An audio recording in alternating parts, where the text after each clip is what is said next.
అప్పుల బాధలు వెంటాడుతున్నాయా? అయితే 6 జేవిఆర్ వారి జాతిరత్నాలు ధరించండి. సార్ హోమియోపతి అంటేనే కొంతమందికి బాగా నమ్మకం అనేది ఉంటుంది. మరికొంతమందికి డెఫినెట్‌గా నమ్మకం అనేది తక్కువగా ఉంటుంది. వాళ్ళకున్నటువంటి రీజన్స్ వేరు. సో, ఇవాళ ఆ రీజన్స్ అన్నీ కూడా డిస్కస్ చేసి, సో, వాళ్ళకున్నటువంటి ఆ మిత్స్ ఏవైతే ఉన్నాయో అవన్నీ క్లారిఫై చేసుకోవాలని అనుకుంటున్నాం. So, first my question is అసలు హోమియోపతి ఎలా స్టార్ట్ అయింది? హోమియోపతి ఏదైతే సిస్టమ్ ఆఫ్ మెడిసిన్ ఉంది, ఇది ఈ మధ్య చాలా మంది వాడుతున్నారు.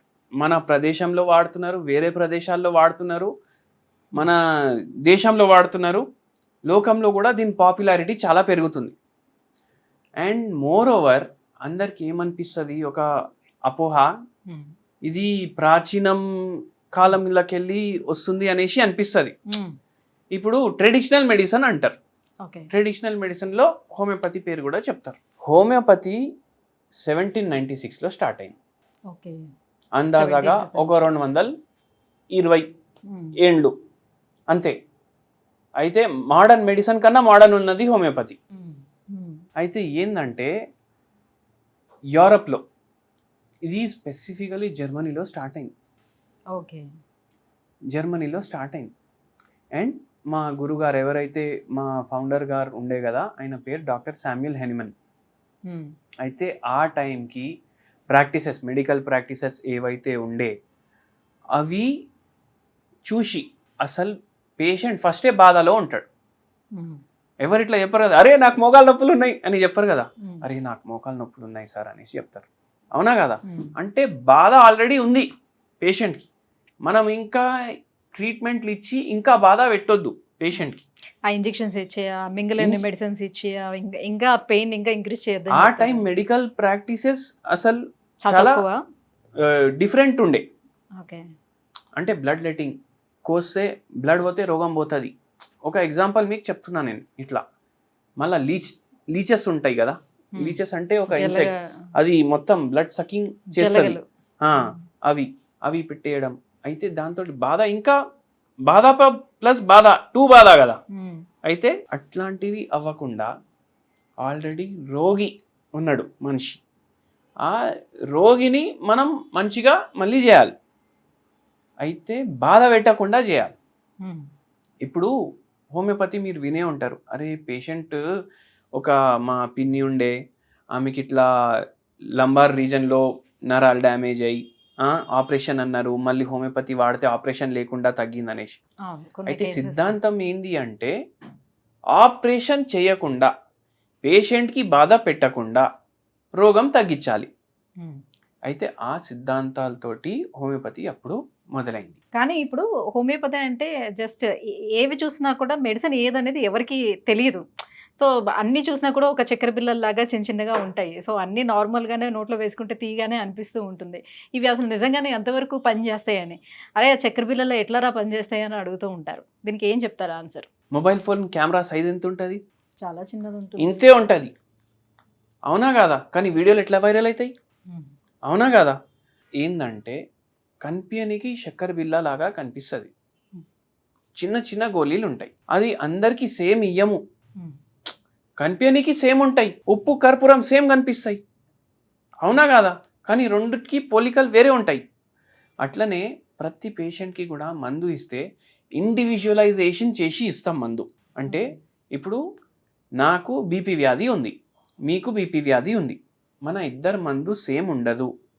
చూడడానికి సేమ్ ఉంటుంది, కానీ దాంట్లో మందు ఏదైతే కలిపేసి ఇస్తాం అది వేరే ఉంటుంది.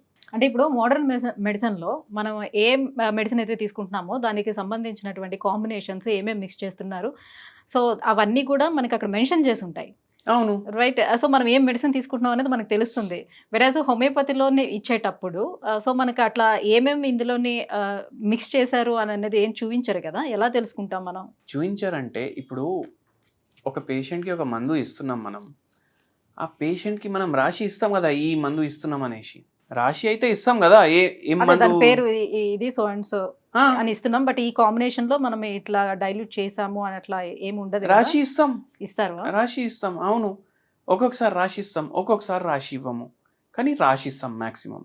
సో ఇప్పుడు పెద్ద పెద్ద డిసీజెస్కి ఎంతవరకు హోమియోపతి అనేది పనిచేస్తుంది? ఎలాంటి డిసీజ్ని క్యూర్ చేయడానికి హోమియోపతిని మనం అప్రోచ్ అవ్వచ్చు? ఎటువంటి డిసీజ్ ఉన్నా హోమియోపతిలో ట్రీట్మెంట్ ఉంటుంది. ఉన్న రోగాలకి వచ్చే రోగాలకి అన్నిటికీ హోమియోపతిలో ట్రీట్మెంట్ ఉంటుంది. ఎందుకు ఉంటుంది అంటే ఇప్పుడు మీరు చిన్న రోగం అన్నారు, పెద్ద రోగం అన్నారు. మేమేమంటాం, రోగం ఈజ్ రోగం.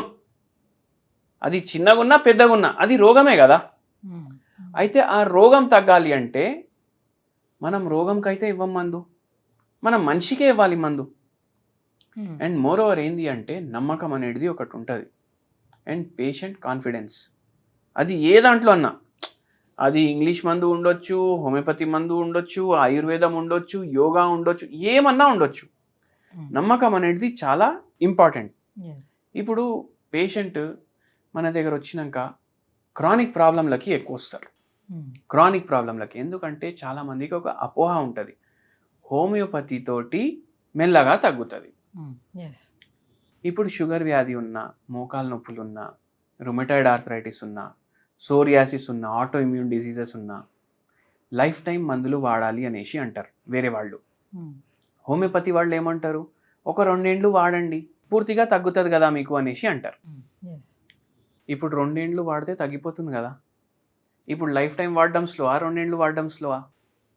కరెక్టే కదా. మళ్ళీ ఇంకోటి ఏంటంటే జబ్బు ఏదైతే ఉంటుంది, భయపడితే జలుబు కూడా పెద్ద జబ్బు, భయపడకపోతే ఏ జబ్బు పెద్ద జబ్బు కాదు. భయం, ఫియర్ అనేది ఎక్కువ ఇది చేస్తుంది. యువరాజ్ సింగ్ తెలుసు కదా మీకు, క్యాన్సర్ తోటి ఫైట్ చేసి బయటికి వచ్చిండు ఆయన. ఆ క్యాన్సర్ పెట్టుకొని ఆయన మ్యాన్ ఆఫ్ ద సిరీస్ అయిండు 2011 వరల్డ్ కప్లో. అవునా కాదా? అయితే జబ్బుకి మనం భయపడొద్దు ఫస్ట్. ఇది నేను ఒక మనిషిలాగా చెప్తున్నా మీకు. ఎందుకంటే భయం ఎక్కడైతే మొదలవుతుంది అక్కడే మనం పని తమామైపోతుంది. అయితే భయం అనేది మనం పెట్టుకోవద్దు. ఇప్పుడు మనం ఏం చేయగలుగుతాం, ఏ రోగం వచ్చినా మ్యాక్సిమం మేనేజ్మెంట్ అంటే మన సైడ్ నుంచి మనం ఏమేం చేయాలి, డాక్టర్ని అడగాలి.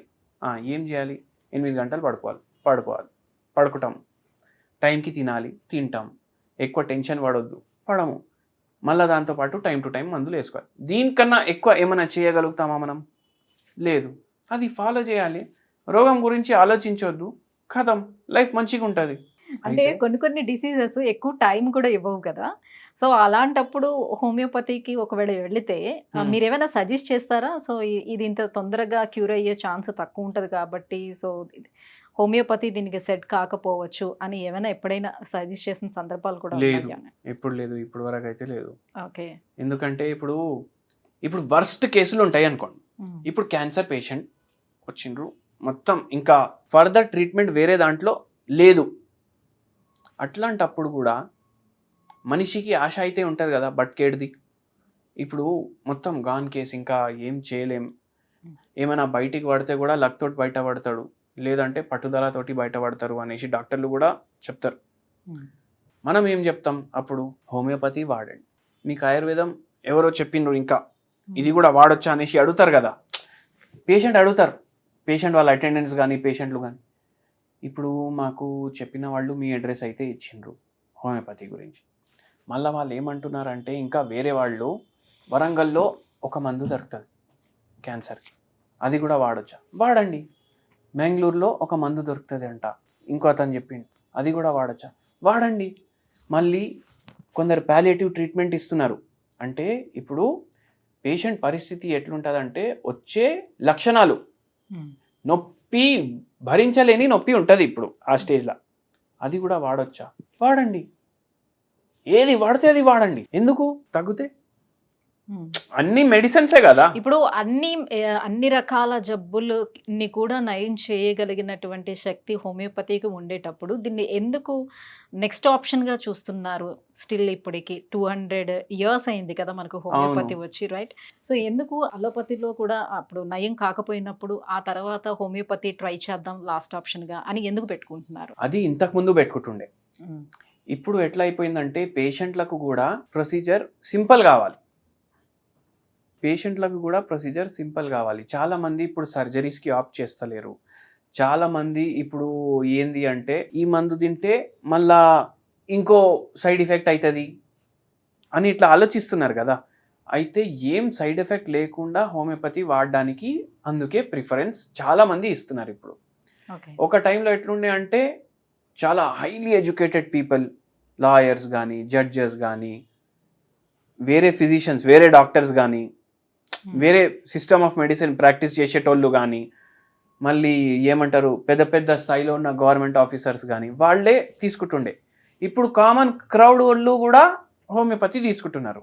సో ఇప్పుడు హోమియోపతి మెడిసిన్స్లో కూడా చేంజెస్ అనేది ఇంప్రూవ్ అవుతూ వచ్చిందా? ఎందుకంటే ఒకప్పుడు చాలా స్లోగా తగ్గుతుంది అని ఇంతకుముందు మీరే చెప్పారు కదా, స్లోగా తగ్గుతూ వస్తుందా అని చాలామందికి ఉంది ఒక అపోహ. బట్ ఇప్పుడు చాలా తొందరగా తగ్గడానికి ఛాన్స్ ఉందని. సో ఈ మెడిసిన్లో కూడా ఎలాంటి డెవలప్మెంట్స్ వచ్చాయి ఈ రీసెర్చ్ వీటిల్లో? మెడిసిన్స్లో ఎలాంటి డెవలప్మెంట్స్ వచ్చినాయి అంటే, ఇప్పుడు ఫస్ట్ హోమియోపతి ఎప్పుడైతే స్టార్ట్ అయింది అప్పుడు 50-100 డ్రగ్గులు ఉండే హోమియోపతిలో. ఓకే. కానీ ఇప్పుడు 3000 డ్రగ్గులు ఉన్నాయి. 3000 సో దీని మీద ఎప్పటికప్పుడు రీసెర్చ్ అయితేనే ఉంటుంది. ఓకే. ఇప్పుడు మీకు కావాలి అంటే హోమియోపతిక్ ఫార్మకోపియా ఆఫ్ ఇండియా అని ఒక పుస్తకం ఉంటుంది. అది ఎవ్రీ ఇయర్ అప్డేట్ అవుతుంది.